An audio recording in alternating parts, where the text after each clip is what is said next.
Assalamualaikum semuanya. Semoga kalian semua dalam keadaan sehat dan dilancarkan rezekinya. Amin ya robbal alamin.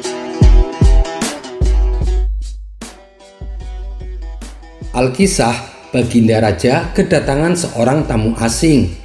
Dia mengaku sebagai sastrawan terkenal, tapi tak mau menyebutkan siapa namanya. Kemudian untuk menguji kebenarannya, Baginda Raja meminta kepada orang asing tersebut untuk membuatkan syair.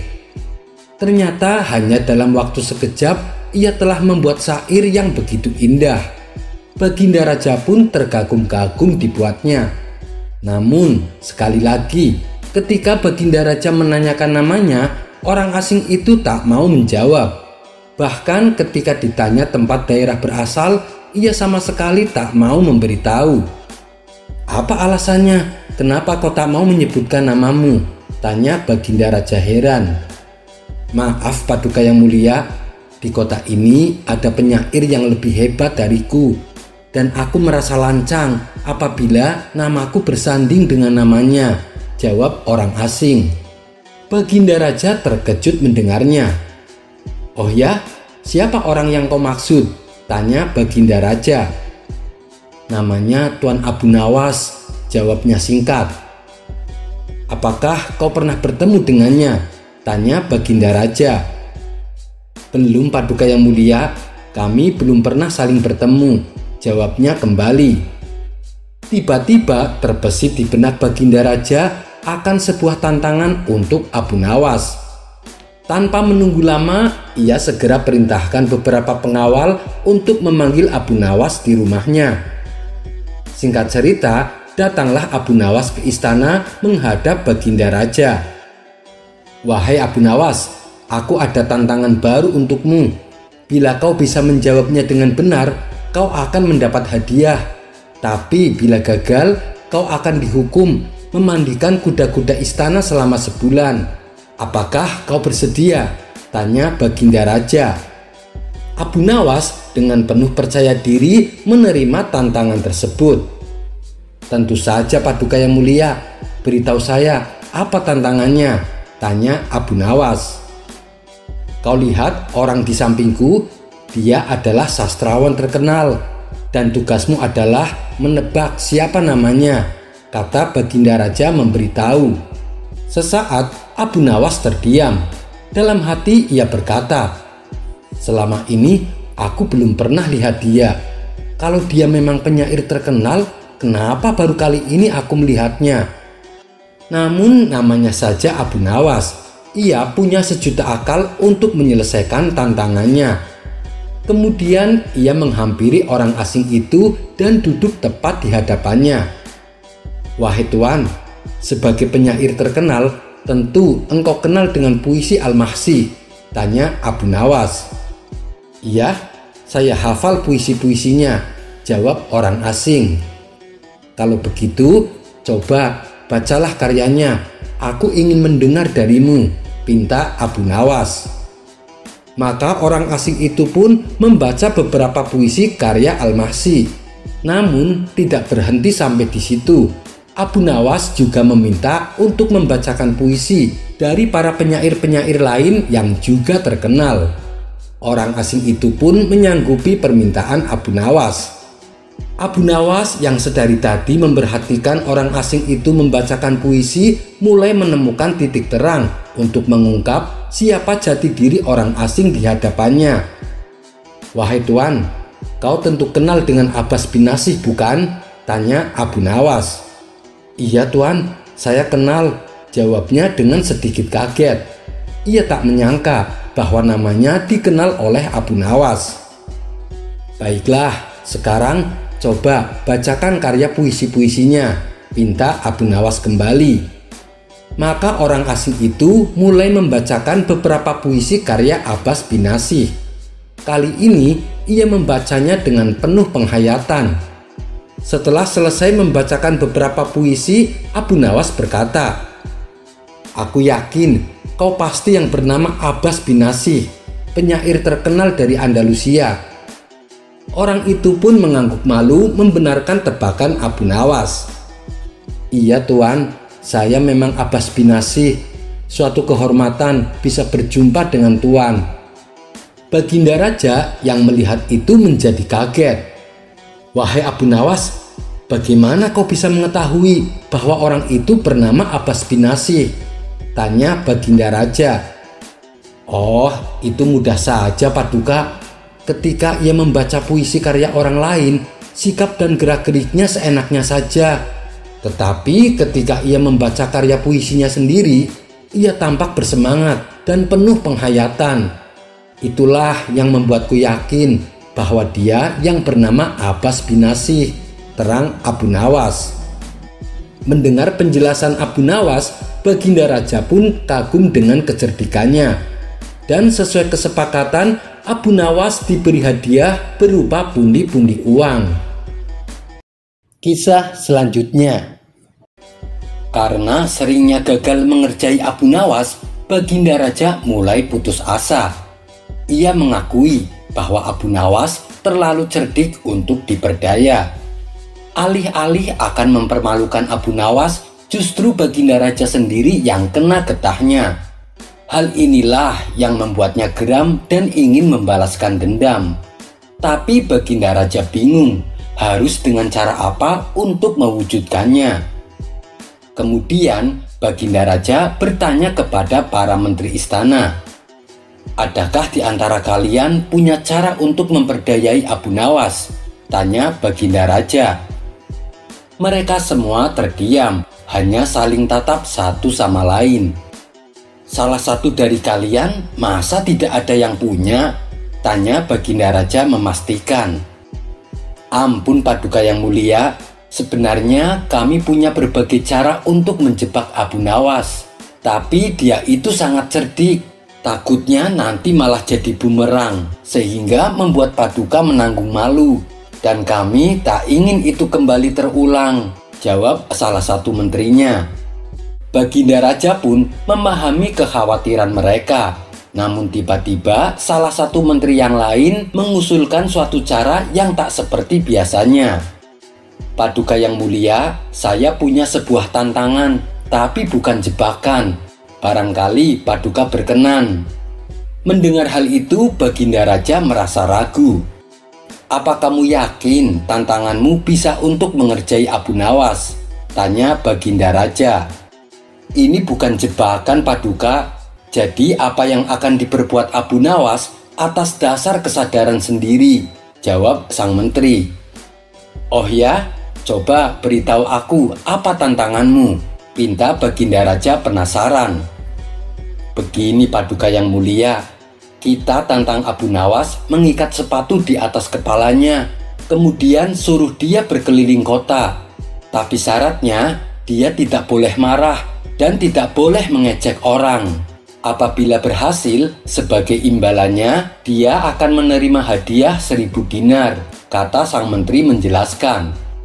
"Lalu apa untungnya bagiku? Yang ada saya malah tekor 1000 dinar, ujar Baginda Raja. "Tentu saja ada untungnya Paduka. Dengan cara seperti itu, Abu Nawas akan dipermalukan dan ditertawakan oleh semua orang. Pasti dia tidak akan kuat menahan emosinya, manakala semua penduduk kota mengejek dan menertawakannya. Kalau dia sampai emosi atau membalas ejekan mereka, berarti Abu Nawas dianggap gagal. Dan atas kegagalannya, Paduka tak perlu menghukumnya, karena Abu Nawas sudah dipermalukan dan ditertawakan oleh orang-orang. Abu Nawas hanya tak berhak mendapatkan hadiahnya," kata sang menteri memberitahu. "Saya sangat setuju dengan caramu. Ini sebuah ide yang sangat cemerlang. Meski bukan sebuah jebakan, tapi bisa untuk mengerjai Abu Nawas," sahut Baginda Raja kegirangan. Maka saat itu juga Baginda Raja perintahkan beberapa pengawal untuk memanggil Abu Nawas. Singkat cerita, datanglah Abu Nawas ke istana menghadap Baginda Raja. "Wahai Abu Nawas, aku ada sebuah tantangan untukmu, tapi aku tidak akan memaksamu untuk melakukannya, karena tantanganku kali ini sifatnya sukarela tanpa ada unsur paksaan," kata Baginda Raja. Lalu hadiah apa yang akan saya dapatkan bila berhasil melakukannya? Dan hukuman apa yang akan saya terima bila gagal menjalankan tantangan tersebut? Tanya Abu Nawas. Bila kamu berhasil, kamu akan mendapatkan hadiah 1000 dinar. Tapi bila kamu gagal, kamu tidak akan mendapatkan hukuman apapun. Cuman, kamu gagal mendapatkan hadiahnya, balas Baginda Raja. Apakah Paduka yakin dengan hadiah sebesar itu, tapi tidak ada resikonya sama sekali? Tanya Abu Nawas heran. Iya Abu Nawas, balas Baginda Raja. Baiklah Paduka, saya siap menerima tantangan Paduka. Beritahu saya, apa tantangannya? Timpal Abu Nawas. Tantangannya adalah ikat sepatu di atas kepalamu dan berjalan keliling kota. Tapi ada syaratnya, kamu tidak boleh marah dan tidak boleh mengejek orang, kata Baginda Raja memberitahu. Mendengar tantangan tersebut, sejenak Abu Nawas terdiam. Setelah berpikir cukup lama, Abu Nawas mulai memahami maksud dibalik tantangan Baginda Raja. Bagaimana Abu Nawas? Kalau kau menolak juga tidak apa-apa. Saya tidak akan memaksamu, apalagi sampai menghukummu, tutur Baginda Raja. Saya siap Paduka yang mulia. Justru saya senang sekali dengan tantangan ini karena tidak ada resikonya. Tapi untuk menjalani tantangan ini, saya ingin ditemani Paduka. Dan saat Paduka menemani saya, Paduka harus menyamar sebagai warga biasa, pinta Abu Nawas. Wah, kebetulan sekali. Aku bisa menyaksikan langsung orang-orang mengejek dan menertawakan Abu Nawas, batin Baginda Raja. Tanpa pikir panjang, Baginda Raja menyetujui permintaan Abu Nawas. Maka pada hari itu juga mereka berdua mulai berkeliling kota Baghdad. Ketika melewati di depan kerumunan orang-orang, mereka seketika tertawa dan mengejek Abu Nawas. Kamu sudah gila ya Abu Nawas? Kenapa tidak sekalian kau makan sepatunya? Kata mereka sambil tertawa terpingkal-pingkal. Melihat hal itu, Baginda Raja juga ikut tertawa di samping Abu Nawas. Rasain kamu Abu Nawas, saya bisa dengan puas menertawakanmu, kata Baginda Raja dalam hati. Tapi dengan tenangnya, Abu Nawas membalas ejekan mereka. Aku melakukan ini karena diperintah Paduka Raja.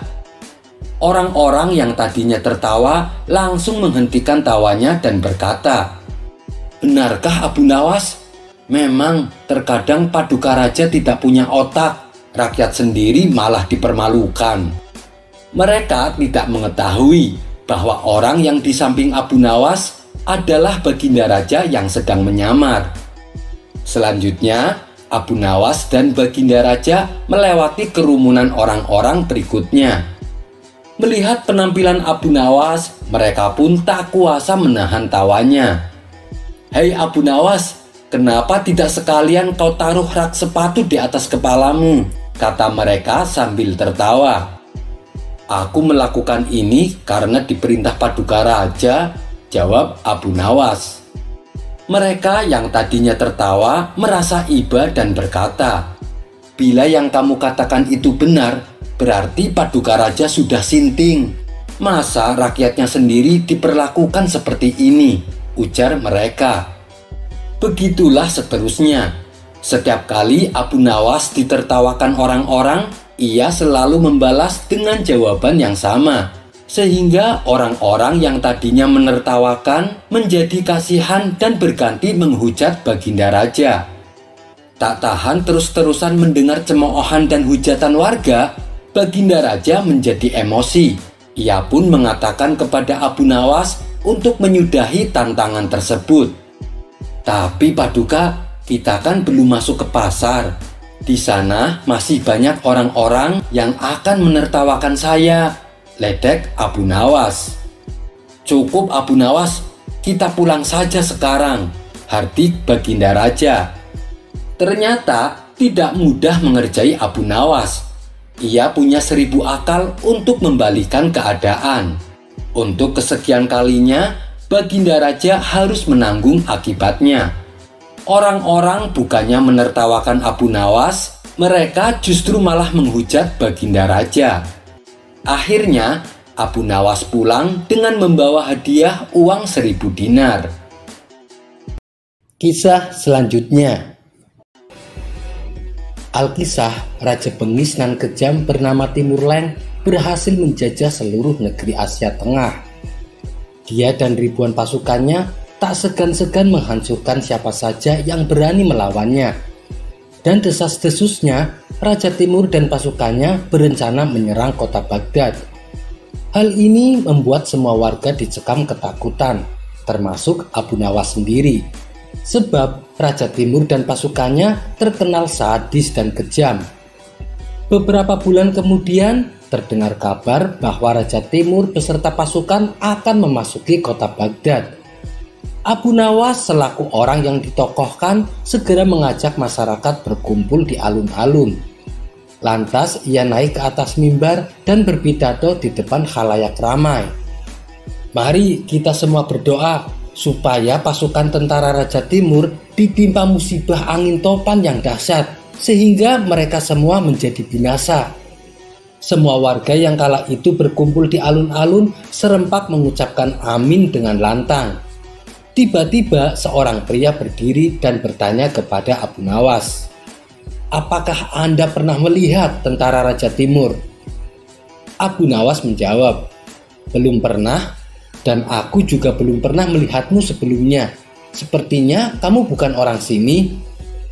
Pria itu kembali berkata, "Benar, aku memang bukan orang sini, karena aku adalah panglima tentara Raja Timur."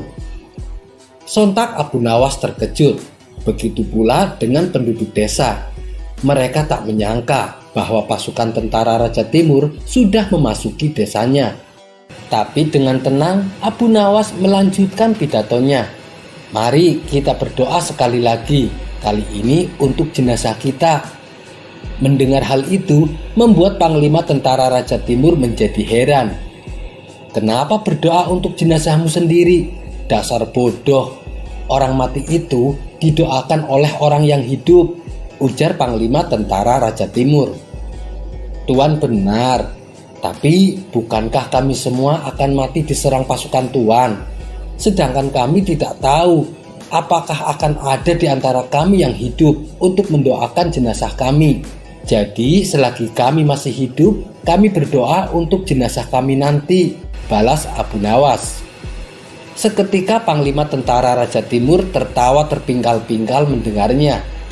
Karena kelucuan Abu Nawas, Panglima Tentara Raja Timur mengatakan bahwa dia dan pasukannya tidak akan menyerang desa Abu Nawas. Justru malah sebaliknya, dia memberikan hadiah seekor gajah. Para penduduk pun lega mendengarnya. Mereka berterima kasih kepada Abu Nawas karena telah menyelamatkan mereka. Namun permasalahan lain muncul. Kehadiran gajah tersebut membuat penduduk desa resah, sebab ia memakan banyak hasil panen mereka. Mereka pun mengadukan hal ini kepada Abu Nawas. "Bagaimana ini Abu Nawas? Apa yang harus kita lakukan? Kita tak mungkin membunuh atau menjual gajah itu. Bisa-bisa Panglima Tentara Raja Timur akan murka," tutur salah satu warga. Mereka semua menyalahkan Abu Nawas dan menuntut agar dia mengembalikan hadiah itu. "Saya setuju dengan usulan kalian, tapi dengan satu syarat, kalian semua harus menemaniku saat menghadap sang panglima," ujar Abu Nawas. Para penduduk desa pun sepakat dengan keputusan Abu Nawas. "Baiklah Abu Nawas, kami semua akan menemanimu," balas mereka serempak. Esok harinya, Abu Nawas dan penduduk desa berangkat menuju tenda Panglima Tentara Raja Timur. Sesampainya di sana, terdapat ribuan pasukan yang sedang berkumpul dan terdapat ratusan tenda berdiri di tengah lapangan. Abu Nawas sempat dicegah oleh salah satu prajurit, namun akhirnya ia diperbolehkan menghadap sang panglima. Tanpa Abu Nawas sadari, ternyata penduduk desa yang menemaninya memilih kabur meninggalkan Abu Nawas. Mereka takut akan dibunuh bila sampai usulannya membuat sang panglima menjadi marah dan murka. Dan naasnya lagi, saat itu sang panglima sedang dalam suasana hati yang buruk. Melihat kehadiran Abu Nawas, panglima tentara Raja Timur berteriak, "Mau apa datang kemari?" bentak sang panglima. "Ini tentang gajah yang Tuan berikan," jawab Abu Nawas gemetaran. "Memangnya kenapa? Apakah hadiahku tidak berguna?" tanya sang panglima. Abu Nawas menjadi ketakutan. Ia lalu menengok ke belakang, dan ternyata penduduk desa telah meninggalkan dirinya. Karena merasa dibohongi, Abu Nawas pun menjadi jengkel. Ia lalu memikirkan jalan keluar sekaligus balas dendam dengan warga desa. Kira-kira jawaban apa yang harus ia katakan supaya panglima tentara Raja Timur tidak marah? Akhirnya ia pun menemukan ide. "Begini Tuan, saya perhatikan gajah pemberian Tuan terlihat sedih. Mungkin karena tidak ada pasangannya. Apakah Tuan punya gajah betina untuk dijadikan pasangannya?" ucap Abu Nawas. "Oh itu, baiklah, sekarang juga akan saya kirim gajah betinanya," jawab panglima tentara Raja Timur. Abu Nawas kemudian undur diri pamit pulang. Kisah selanjutnya. Dikisahkan ada seorang sufi yang bernama Abu Abdillah Al-Qolanisi sedang melakukan pengembaraannya. Suatu hari dalam suatu perjalanannya ke suatu daerah, Abu Abdillah Al-Qolanisi naik perahu bersama kawan-kawannya. Namun naasnya perahu yang mereka tumpangi diterpa angin besar. Seluruh orang dalam perahu itu pun heboh dan khawatir. Agar diberikan keselamatan, mereka semua bernazar kepada Allah dengan nazar yang beraneka ragam. Ada yang bernazar apabila diberikan keselamatan, ia akan menyedekahkan sebagian hartanya kepada fakir miskin. Ada pula yang bernazar akan menyedekahkan semua hewan ternaknya. Sedangkan saat itu Al-Qolanisi belum mengatakan dan menyebutkan nazarnya. Orang-orang yang ada di sana pun memintanya untuk segera bernazar. Namun Al-Qolanisi bingung mau bernazar apa. "Hai Al-Qolanisi, kami semua sudah bernazar kepada Allah, manakala kelak Allah akan menyelamatkan kita. Sekarang tinggal kamu yang belum. Maka segeralah bernazar," perintah mereka kepada Al-Qolanisi. "Tapi aku tidak memiliki harta sama sekali. Lalu aku harus bernazar pakai apa?" jawab Al-Qolanisi bingung. "Terserah kamu, yang penting kamu harus segera bernazar," desak mereka. Karena kebingungan, akhirnya Al-Qolanisi bernazar sekenanya. "Baiklah, aku akan bernazar. Bila aku selamat, aku tidak akan makan daging gajah," kata Al-Qolanisi. Mendengar nazar yang aneh itu, orang-orang pun menjadi heran. Mereka lalu berkata, "Nazar macam apa itu? Mana ada orang yang akan makan daging gajah?" ujar mereka. "Entahlah, saya juga tidak tahu, tapi begitulah yang terbesit di hatiku. Allah telah menuntunku untuk mengucapkannya," jawab Al-Qolanisi. "Ya sudah, yang penting kamu sudah bernazar," sahut mereka. Tidak lama kemudian, perahu yang mereka tumpangi terseret ombak dan terdampar di suatu pulau yang tak berpenghuni. Namun sayangnya perahu tersebut terbelah jadi dua, sehingga tidak memungkinkan untuk melanjutkan perjalanannya. Akhirnya mereka terpaksa menetap di pulau itu. Setelah beberapa hari mereka menetap di sana, rasa lapar mulai menghinggap. Mereka terpaksa makan seadanya, yaitu hanya makan buah-buahan dan dedaunan untuk menghilangkan rasa laparnya. Karena bekal makanan yang mereka bawa hilang bersama ombak yang menerpanya. Suatu ketika saat mereka sedang duduk-duduk bersama, tiba-tiba di hadapan mereka lewat seekor anak gajah. Melihat itu, mereka sangat kegirangan.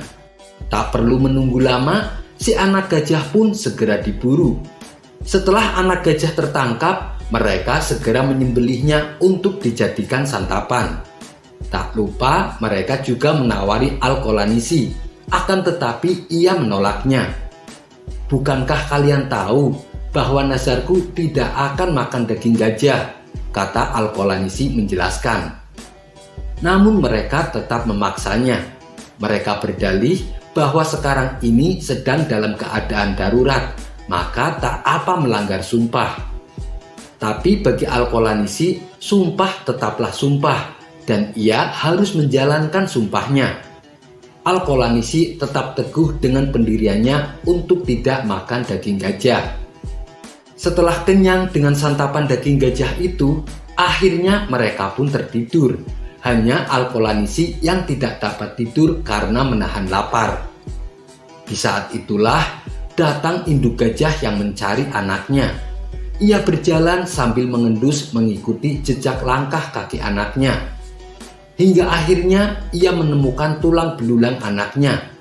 Marahlah induk gajah ini. Ia pun kembali mengendus untuk mencari siapa pelakunya. Sang induk gajah mulai mendekati kawan-kawan Al-Qalanisi yang sedang tertidur lelap. Ia terus mengendus satu persatu dari mereka. Ketika sang gajah menemukan bau daging, ia pun menginjak orang itu dengan kakinya, hingga orang itu meninggal dunia. Begitu seterusnya. Ia endus, dan jika bau daging anaknya, maka ia injak orang itu hingga mati. Mereka semua pun akhirnya meninggal dunia. Al-Qalanisi yang melihat hal itu menjadi ketakutan. Apalagi saat induk gajah mulai mengendus dirinya. Ia hanya bisa pasrah dengan meminta perlindungan kepada Allah. Akhirnya pertolongan Allah pun datang. Sang gajah tidak mencium bau daging anaknya pada diri Al-Qalanisi karena ia memang tidak ikut memakannya. Tiba-tiba gajah itu memberikan isyarat kepada Al-Qalanisi agar ia berkenan naik ke punggungnya. Awalnya Al-Qalanisi menolak, namun gajah itu pun terus menawarinya agar naik. Ia pun akhirnya naik juga. Gajah itu membawanya pergi dengan berlari yang sangat cepat. Hingga pada suatu malam mereka berdua tiba di suatu tempat pemukiman penduduk. Sang gajah lalu berhenti dan menekuk kakinya. Ia memberi isyarat kepada Al-Qalanisi supaya turun. Kemudian sang gajah pun pergi entah kemana. Ketika pagi tiba, masyarakat mengerumuni Al-Qalanisi yang terlihat kebingungan. Mereka lalu membawanya ke hadapan raja. Lewat lidah penerjemah, Al-Qalanisi mengatakan kepada raja tentang apa saja yang ia alami bersama kawan-kawannya yang telah mati. "Apakah kamu tahu berapa jauh perjalanan yang kamu tempuh semalam itu?" tanya sang raja. "Saya tidak tahu, Tuan," jawab Al-Qalanisi. Sang raja pun kemudian mengatakan bahwa perjalanan yang ia tempuh itu adalah sejauh perjalanan 8 hari. "Tapi gajah itu membawamu hanya dalam semalam," gumam sang raja. Al-Qalanisi kemudian dipersilahkan tinggal bersama mereka sampai ia kembali ke daerah asalnya. Demikianlah kisah ulama sufi yang selamat dari injakan gajah berkat menepati nazarnya. Kisah ini terdapat dalam kitab Hilyah Al-Auliyah wa Tabaqat Al-Ashifa, karya daripada Abu Naim Ahmad bin Abdillah Al-Asfahani.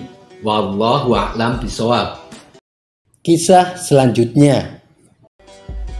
Dikisahkan pada suatu hari Abu Nawas baru saja membeli sepatu. Sepatu barunya terbilang unik dan jarang ada yang punya. Suatu kali saat Abu Nawas berjalan menuju masjid, ada seseorang yang selalu mengamati sepatunya. Ternyata dia adalah pencuri yang menginginkan sepatu baru Abu Nawas. Si pencuri lalu diam-diam mengikuti Abu Nawas dari belakang. Mengetahui bahwa sepatunya menjadi incaran, Abu Nawas pun langsung waspada. Sesampainya ia di masjid, terpaksa Abu Nawas menunaikan sholat dengan memakai sepatu barunya. Melihat hal itu, sang pencuri menjadi kesal. "Kurang ajar, aku tidak bisa mencuri sepatunya," gumam si pencuri. Setelah Abu Nawas selesai menunaikan sholat, ia pun berjalan pulang meninggalkan masjid. Tapi baru beberapa langkah, tiba-tiba si pencuri menghampirinya. "Hei Abu Nawas, sholatmu tidak sah karena memakai sepatu. Lebih baik kau ulangi sholatmu dan lepaskan sepatumu," kata si pencuri. "Biarin aja, kalaupun aku tidak memperoleh pahala sholatku, setidaknya aku masih memperoleh sepatu baruku," jawab Abu Nawas. Mendengar hal itu, si pencuri terkejut karena ternyata Abu Nawas tahu niat daripada si pencuri. Ia pun langsung bergegas meninggalkan Abu Nawas. Kisah selanjutnya. Di antara penduduk kota, Abu Nawas dikenal sebagai sosok pemberani, pekerja keras, penuh semangat dan giat. Dimanapun Abu Nawas berada, kawan-kawannya berkumpul mengerumuni dia. Mereka selalu ingin mendengarkan kisah jenakanya. Suatu kali saat Abu Nawas nongkrong di warung bersama kawan-kawannya, datanglah seorang saudagar kaya. Saudagar tersebut mengatakan bahwa dirinya sedang membutuhkan seseorang yang pemberani. Orang-orang di situ lalu menunjuk Abu Nawas. "Tuan datang di tempat yang tepat, karena di sini ada orang yang terkenal pemberani," ucap mereka. "Siapa orangnya?" tanya si saudagar. "Itu dia orangnya," jawab mereka sembari menunjuk Abu Nawas. Kemudian saudagar kaya segera menghampiri Abu Nawas. "Apakah kau bersedia bekerja untukku? Aku akan memberimu bayaran yang besar dan juga ada bonusnya," tutur saudagar tersebut. "Itu sih tergantung pekerjaan apa yang hendak Tuan berikan. Kalau menurut saya cocok, saya bersedia melakukannya," balas Abu Nawas. "Begini Abu Nawas, aku akan pergi berdagang ke luar kota dan tugasmu mengawal perjalananku," ucap si saudagar. "Cuman mengawal, tidak ada tugas lain?" tanya Abu Nawas memastikan. "Benar Abu Nawas, tugasmu hanya mengawal agar aku selamat sampai tujuan," jawab saudagar tersebut. "Baiklah, saya setuju, tapi aku butuh uang untuk keluargaku selama aku tinggalkan," balas Abu Nawas. Kemudian saudagar tersebut memberi Abu Nawas sejumlah uang. Esok harinya, Abu Nawas dan saudagar kaya mulai melakukan perjalanannya. Di sepanjang perjalanan, Abu Nawas dengan penuh waspada mengawasi dan mengawal saudagar kaya. Di tengah perjalanan, saudagar tersebut meminta untuk istirahat sebentar. Mereka pun duduk di bawah naungan pohon besar. "Abu Nawas, turunkan barang bawaan dari punggung keledai agar dia bisa ikut beristirahat," pinta saudagar kaya. "Maaf Tuan, sesuai dengan perjanjian, tugas saya hanya mengawal dan menjaga keselamatan Tuan," sahut Abu Nawas. Si saudagar terpaksa melakukannya sendiri. Ia menurunkan semua barang bawaan dari punggung keledai. Tak berapa lama, si saudagar kembali berkata, "Perutku sangat lapar Abu Nawas, buatlah masakan untuk kita." Lagi-lagi Abu Nawas menjawab dengan alasan yang sama. "Maaf Tuan, sesuai dengan perjanjian, tugas saya hanya mengawal dan menjaga keselamatan Tuan," sahut Abu Nawas. Untuk kedua kalinya, si saudagar melakukannya sendiri. Ia memasak makanan daging kelinci yang lezat. Aromanya sangat menggugah selera makan, hingga membuat Abu Nawas tak sabar untuk segera mencicipinya. Setelah selesai memasak, saudagar itu berkata kepada Abu Nawas, "Kemarilah Abu Nawas, kita makan sama-sama," ajak si saudagar kaya. "Baiklah Tuan, rasanya saya tidak enak hati kalau terus-terusan menolak perintah Tuan," timpal Abu Nawas. "Wah, luar biasa, masakan Tuan lezat sekali. Harusnya Tuan buka restoran juga, pasti banyak pembelinya," puji Abu Nawas. Kamu kalau memuji orang pintar juga Abu Nawas, balas saudagar tersebut. Setelah mereka selesai makan dan istirahat, maka mereka berdua kembali melanjutkan perjalanan. Kini mereka berjalan melewati hutan belantara. Pemandangan indah dan sejuk membuat perjalanan semakin menyenangkan. Namun, dikala mereka sedang asik, tiba-tiba muncul seekor macan. Tentu saja hal ini membuat Abu Nawas terkejut dan ketakutan. "Kenapa kau tak bilang kalau hutan ini ada hewan buasnya?" tanya Abu Nawas panik. "Dari pertama kan sudah aku katakan, aku butuh seorang pemberani untuk mengawal perjalananku," balas si saudagar. "Ayo Abu Nawas, tunjukkan keberanianmu. Selamatkan aku dari hewan buas itu, karena itu adalah tugasmu," kata si saudagar melanjutkan. "Apa yang harus aku lakukan? Menyelamatkan diri sendiri saja belum tentu bisa, apalagi menyelamatkan saudagar itu," ucap Abu Nawas dalam hati. "Ayo Abu Nawas, apa yang harus kita perbuat agar selamat?" teriak si saudagar. Abu Nawas yang dalam keadaan panik pura-pura bersikap tenang dan berkata, "Sabar Tuan, sabar, begini caranya." Secepat kilat Abu Nawas langsung lari terbirit-birit. Hal itu menarik perhatian si macan. Si macan pun segera mengejar Abu Nawas. Abu Nawas sempat menoleh ke belakang. Ternyata macan itu mengejar dirinya dan meninggalkan si saudagar bersama keledainya. Si saudagar dan keledainya pun selamat dari ancaman binatang buas. Setelah dirasa macan sudah jauh, si saudagar melanjutkan perjalanan bersama keledainya. Sementara Abu Nawas masih terus berlari menyelamatkan diri. Saat ia berlari melewati sungai, tiba-tiba seekor buaya hendak menyerangnya. Tapi buaya tersebut malah diserang duluan oleh macan. Akhirnya kedua binatang buas saling berkelahi. Abu Nawas pun lolos dari kejaran macan. Dalam kondisi kehabisan tenaga, Abu Nawas tiba di kampungnya. Dia menghirup nafasnya dalam-dalam. "Alhamdulillah, akhirnya aku bisa selamat." Tak lama kemudian, kawan-kawannya datang menghampiri Abu Nawas dan menanyakan apa yang terjadi. "Aku telah menyelamatkan saudagar itu dari serangan macan, tapi aku menebusnya dengan berlari ketakutan setengah mati," jawab Abu Nawas. Kisah selanjutnya. Di sore hari yang cerah, Abu Nawas berjalan-jalan menyusuri kota Baghdad. Hingga sampailah ia di sebuah lorong yang sempit.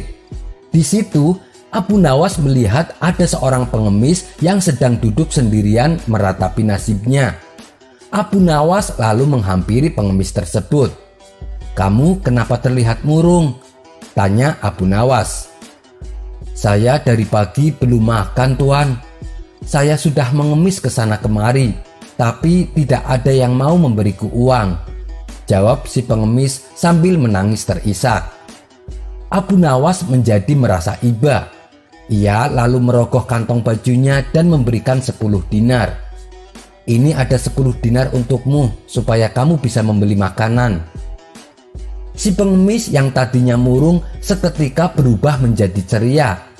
"Terima kasih Tuan, semoga amal baik Tuan dibalas Allah 10 kali lipat," kata si pengemis tak henti-hentinya mengucapkan terima kasih. Abu Nawas kemudian meninggalkan si pengemis dan kembali pulang ke rumahnya.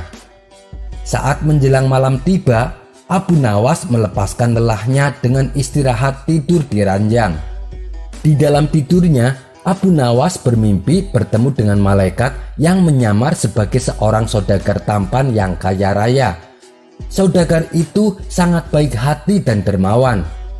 Ia mendekati Abu Nawas yang sedang duduk sendirian. Kemudian saudagar tampan itu meletakkan kepingan uang 10 dinar di tangan Abu Nawas. Lalu meletakkan lagi kepingan 10 dinar. Dan sekeping lagi, terus demikian. Sampai ada 9 keping uang di telapak tangan Abu Nawas. Kemudian saudagar tampan itu berhenti. Abu Nawas tahu kalau saudagar tampan tersebut masih memiliki 1 keping emas di tangannya. Abu Nawas kemudian teringat doa pengemis tadi sore yang mengatakan, semoga Allah akan membalasmu 10 kali lipat. Merasa jumlah kepingan uang di tangannya hanya 90 dinar, ia pun menagih sisa 10 dinar yang masih berada di tangan saudagar tampan tersebut. Tuan, berikan sisa uangnya padaku, biar jumlahnya genap menjadi 100 dinar. Akan tetapi saudagar itu tidak mau memberikannya. Abu Nawas mencoba merebut yang 10 dinar dari tangan saudagar tampan. Namun tiba-tiba Abu Nawas terbangun dari mimpinya. Ia pun langsung melihat ke telapak tangannya. Tentu saja sama sekali tidak ada uang di tangannya.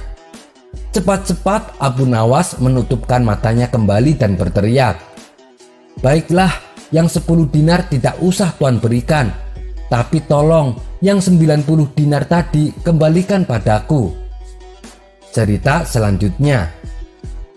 Kala itu Abu Nawas tertangkap basah oleh Baginda Raja kedapatan membawa botol minuman arak. Segera saja Baginda memerintahkan para pengawal menangkap Abu Nawas. Abu Nawas lalu dibawa ke pengadilan untuk mendapatkan hukuman. Di depan hakim, Baginda Raja menuntut Abu Nawas di penjara dengan dakwaan telah minum minuman keras. Benar begitu Abu Nawas? Tanya Tuan Hakim. Tidak benar Tuan Hakim, tuduhan Baginda Raja hanya dibuat-buat. Apa buktinya kalau saya minum minuman keras? Bantah Abu Nawas. Itu buktinya, ucap Baginda Raja menunjuk botol minuman keras yang dibawa Abu Nawas. Kamu tidak bisa mengelak lagi Abu Nawas, buktinya sudah ada. Oleh karena itu kamu harus menerima hukuman, tutur Tuan Hakim. Tunggu Tuan Hakim, apakah hanya karena membawa botol minuman arak itu bisa dijadikan bukti kalau saya mabuk-mabukan? Tanya Abu Nawas. Iya, itu bisa sebagai bukti, jawab Tuan Hakim. Baiklah, kalau memang begitu, saya juga akan mengajukan dakwaan kepada Baginda Raja karena Baginda Raja telah berbuat zina, protes Abu Nawas. Mendengar perkataan Abu Nawas, Baginda Raja kaget dan heran. Hei Abu Nawas, apa buktinya saya telah berbuat zina?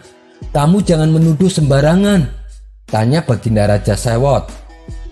Dengan entengnya Abu Nawas menjawab, buktinya Baginda Raja kemana-mana bawa alat zina.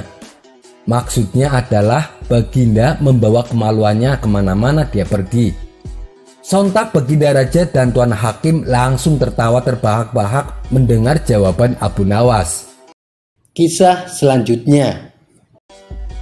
Diceritakan ada seorang pemuda yang taat beribadah.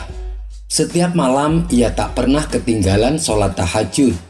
Bahkan dari pagi sampai sore ia habiskan waktunya hanya untuk beribadah di dalam masjid. Kabar tentang kealiman si pemuda pun tersebar sampai ke seluruh Baghdad. Abu Nawas yang mendengar kabar tersebut penasaran dengan sosok pemuda alim itu. Hingga akhirnya diam-diam Abu Nawas mendatangi masjid di mana si pemuda biasa melakukan ibadahnya. Namun setelah beberapa hari mengamati pemuda itu, Abu Nawas merasakan kejanggalan. Pasalnya si pemuda menghabiskan waktunya hanya untuk beribadah dan tak mau bekerja. Abu Nawas pun lalu menghampirinya. Hai pemuda, engkau habiskan seluruh waktumu hanya beribadah. Lalu dengan cara apa engkau makan? Tanya Abu Nawas. Para warga sudah menjamin kebutuhanku. Mereka selalu memberiku makanan secara bergantian, jawab si pemuda. Bukankah lebih baik kau bekerja, supaya kau bisa makan tanpa harus membebani warga, tutur Abu Nawas. Untuk apa capek-capek bekerja? Dengan menghabiskan waktu untuk beribadah, Allah sudah menjamin kebutuhanku, balas si pemuda. Tapi bukan dengan cara seperti ini. Caramu itu salah, timpal Abu Nawas. Kau berani menyalahkan aku beribadah. Hebat sekali kamu. Sedangkan warga di sini, mereka justru memuliakanku, dan mereka dengan ikhlas memberiku makanan, tukas si pemuda.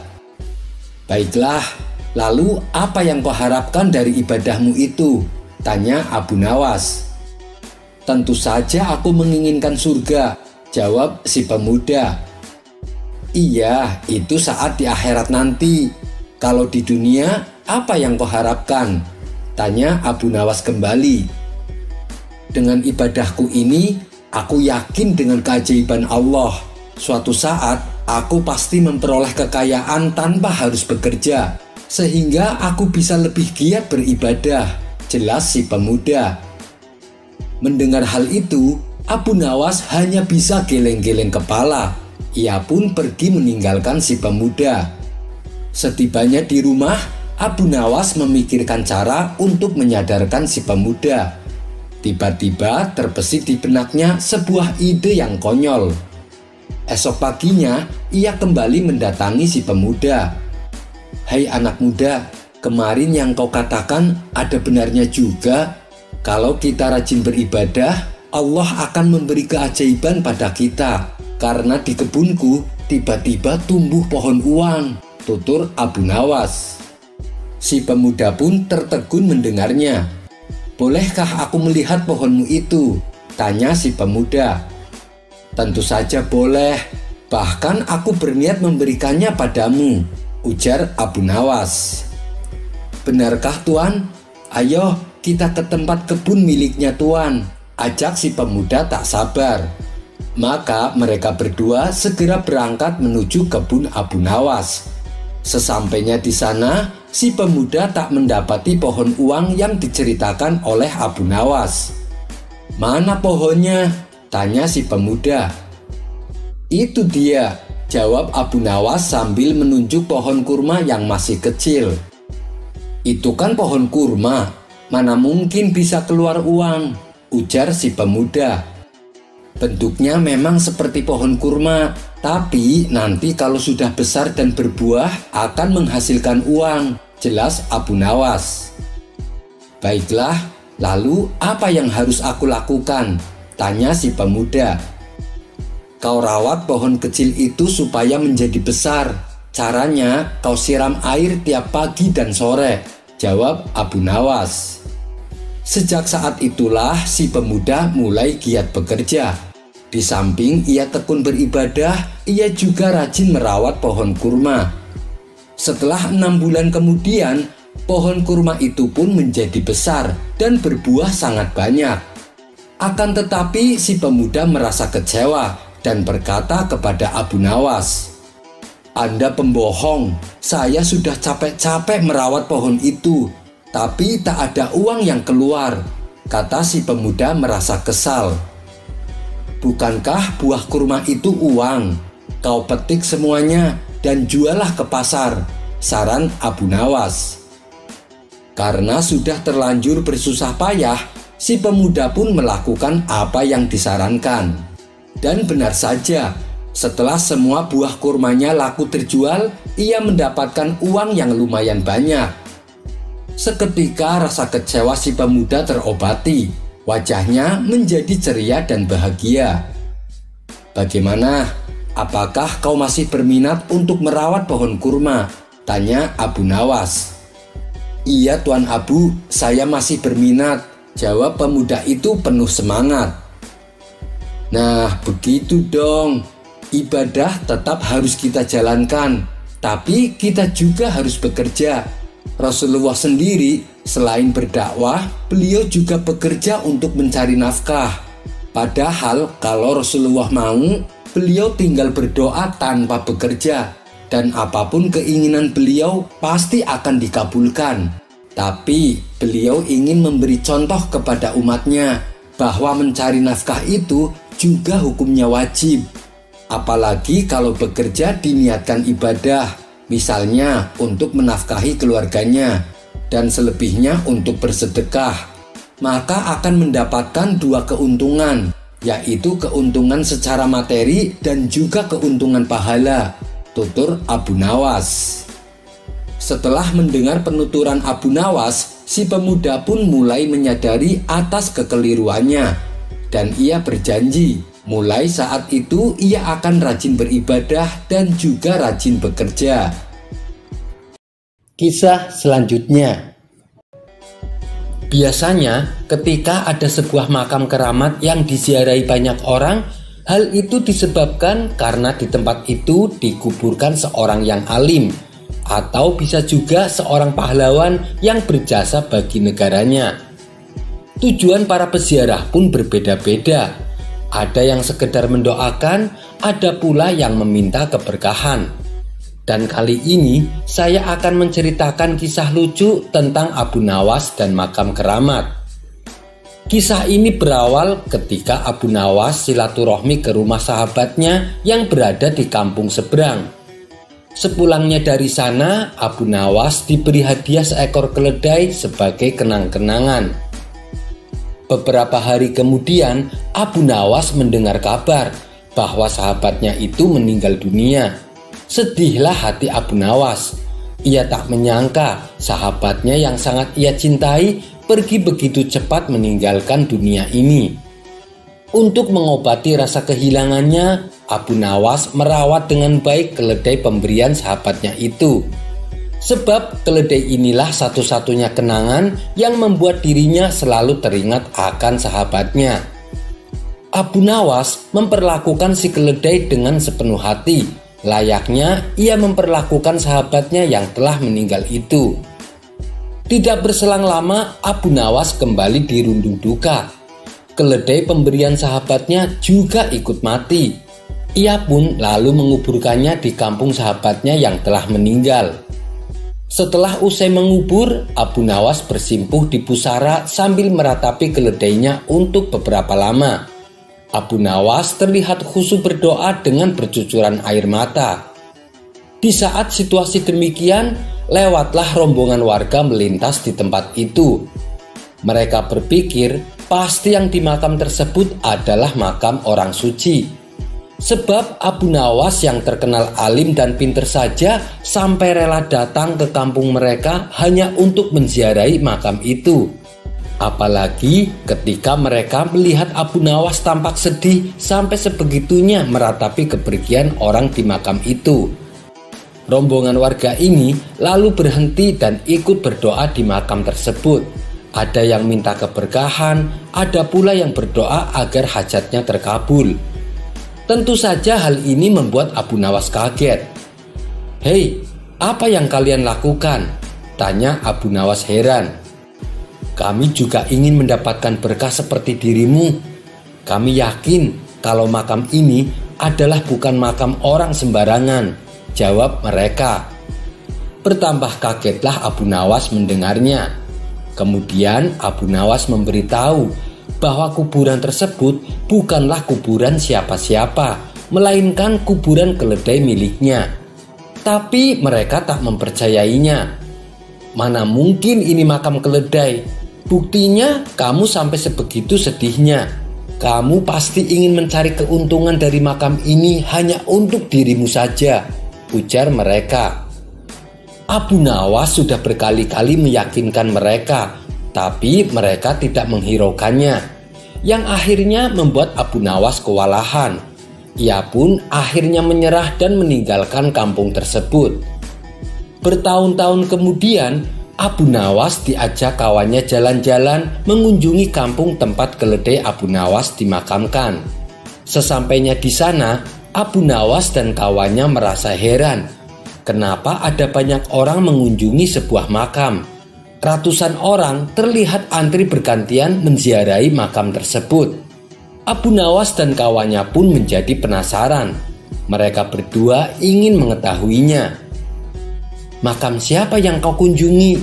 tanya Abu Nawas kepada seseorang yang kebetulan melintas di hadapannya. "Itu makam keramat," jawab orang itu singkat. "Ayo Abu Nawas, kita ke sana. Saya sangat penasaran," ajak kawannya. Mereka berdua lalu mendekati makam keramat yang dimaksud, yang ramai dikunjungi sampai ribuan orang. Dan ternyata makam tersebut adalah makam keledainya Abu Nawas yang telah bertahun-tahun meninggal. Melihat hal itu, spontan Abu Nawas tertawa terpingkal-pingkal. "Hei Abu Nawas, kenapa kamu tertawa? Apa ada yang lucu?" ujar kawannya heran. "Kamu tahu tidak makam siapa itu?" tanya Abu Nawas. "Memangnya kamu tahu?" kata kawannya balik bertanya. "Tentu saja saya tahu. Aku sangat mengenali makam itu," jawab Abu Nawas. Abu Nawas pun lalu menceritakan kisah tentang makam keledai pemberian sahabatnya. Mendengar cerita Abu Nawas, kawannya itu seketika ikut tertawa terpingkal-pingkal. Tingkah Abu Nawas dan kawannya ini membuat ratusan peziarah merasa terganggu dan menganggap Abu Nawas mengolok-olok makam keramat. Orang-orang lalu menegur Abu Nawas agar menjaga sikap. Tapi Abu Nawas justru malah tertawa lebih kencang. Tentu saja hal ini membuat orang-orang emosi. Mereka segera menangkap Abu Nawas dan hendak memukulinya. "Tunggu dulu, kalian jangan cepat emosi. Kalian tahu tidak, makam yang kalian anggap keramat itu bukan makam orang alim, tapi makam keledaiku yang mati. Aku sengaja menguburkannya di situ. Kalau kalian tidak percaya, gali saja kuburan itu. Kalau saya berbohong, silahkan kalian boleh membunuh saya," ucap Abu Nawas. Ratusan orang yang hadir saling tatap satu sama lain. Ada yang percaya, ada pula yang tidak percaya. Akhirnya, untuk membuktikan ucapan Abu Nawas, mereka beramai-ramai menggali tanah makam tersebut. Dan ternyata memang benar. Yang mereka temukan adalah tulang belulang seekor keledai. Kemudian salah seorang warga bertanya kepada Abu Nawas, "Kenapa bisa seperti ini Abu Nawas?" Abu Nawas pun lalu menjelaskan awal mulanya dan kenapa keledainya dimakamkan di kampung mereka. Itu dikarenakan keledai miliknya adalah pemberian sahabatnya yang telah meninggal yang juga merupakan penduduk kampung ini. Sejak saat itulah akhirnya orang-orang menjadi sadar dan tidak lagi menganggap keramat makam tersebut. Kisah selanjutnya. Musim kemarau yang berkepanjangan membuat Abu Nawas bingung untuk bercocok tanam. Sebelumnya ia sudah berusaha menanam kentang, tapi karena tidak adanya hujan, panen kentang yang diperoleh sangat mengecewakan. Ia pun tak ingin mengalami kerugian untuk kedua kalinya. Akhirnya ia mencoba berusaha menjual garam. Keinginannya itu ia sampaikan kepada istrinya. "Wahai istriku, aku ingin jualan garam. Bagaimana pendapatmu?" kata Abu Nawas. "Berdagang garam, itu ide yang bagus. Tapi apa kamu sudah tahu di mana belanja garam yang murah?" tanya istrinya. "Ngapain harus beli? Saya akan mencarinya di laut. Tuhan sudah memberikan secara cuma-cuma dan tugas kita adalah berusaha," ujar Abu Nawas. Esok paginya Abu Nawas bersiap-siap untuk pergi ke laut. Setelah menempuh perjalanan agak lama, sampailah ia di tepian pantai. Kemudian Abu Nawas berhasil membuat garam selama seminggu lamanya. Air laut dikumpulkan olehnya menjadi beberapa tempat. Sesudah hari ke-7, Abu Nawas membawa pulang garam-garam tersebut. Namun saat perjalanan pulang, ia melewati sungai dan akhirnya berhenti untuk beristirahat. Abu Nawas meletakkan sekarung garam pada tumpukan kayu. Ia segera mandi, lalu memakan buah-buahan di hutan yang sudah ia panen. Abu Nawas pun merasa sangat kenyang. Dan akhirnya rasa kantuk mulai menghampirinya. "Bila aku tertidur, nanti garamku bisa dicuri orang. Lebih baik garam ini aku sembunyikan saja dulu," pikir Abu Nawas. Seketika itu Abu Nawas langsung melihat ke bagian bawah sungai. Ia langsung mengambil sekarung garam dan meletakkannya di sungai. Sesudah selesai, ia berjalan ke sebuah pohon teduh untuk tidur. Beberapa saat kemudian, Abu Nawas pun terbangun, lalu bergegas mengambil sekarung garam miliknya. "Aku harus cepat pulang, pasti istriku sudah lama menungguku," ucap Abu Nawas. Setibanya di rumah, Abu Nawas terdengar berteriak memanggil sang istri. "Istriku, istriku, ini aku sudah pulang membawa garam," teriak Abu Nawas. Lalu Abu Nawas meletakkan karung garamnya di sebuah alas yang sudah dipersiapkan. "Mana garamnya?" tanya sang istri. Di mana ya? Tadi aku letakkan di dalam karung." "Wah, ternyata benar. Garamku dicuri orang sewaktu aku tidur tadi. Padahal aku sudah sembunyikan di tempat yang aman," tutur Abu Nawas. "Memangnya engkau sembunyikan di mana karungnya?" tanya sang istri kembali. "Aku sembunyikan di dalam sungai," jawab Abu Nawas. Sang istri hanya bisa menggelengkan kepala mendengar perkataan suaminya. Kisah selanjutnya. Suatu ketika di majelis tempat Abu Nawas mengajar, murid-muridnya tampak serius mendengarkan ilmu yang disampaikan Abu Nawas. Kala itu Abu Nawas sedang menerangkan tentang surga dan neraka. "Bila kalian ingin masuk surga, maka kalian harus berbuat baik kepada sesama manusia dan juga harus bertakwa kepada Allah. Anak-anak, siapa yang ingin masuk surga?" tanya Abu Nawas kepada murid-muridnya. Saya guru, teriak semua muridnya.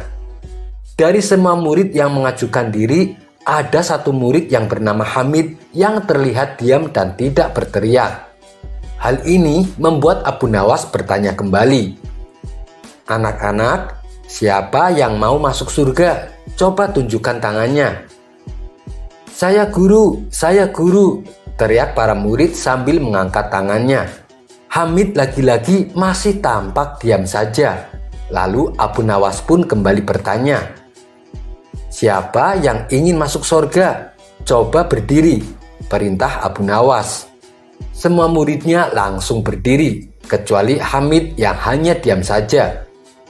Kemudian Abu Nawas menghampiri Hamid. "Hamid, apa kamu tidak mau masuk surga?" tanya Abu Nawas. "Mau dong guru," jawab Hamid. "Lalu kenapa kamu tidak berdiri?" tanya Abu Nawas. "Lah, memang mau berangkat ke surga sekarang guru?" kata Hamid balik bertanya. Mendengar itu Abu Nawas hanya terdiam 1000 bahasa. Sekian dulu perjumpaan kita kali ini. Sampai bertemu lagi di kisah selanjutnya. Terima kasih yang sudah subscribe dan setia menonton channel ini. Wassalamualaikum warahmatullahi wabarakatuh.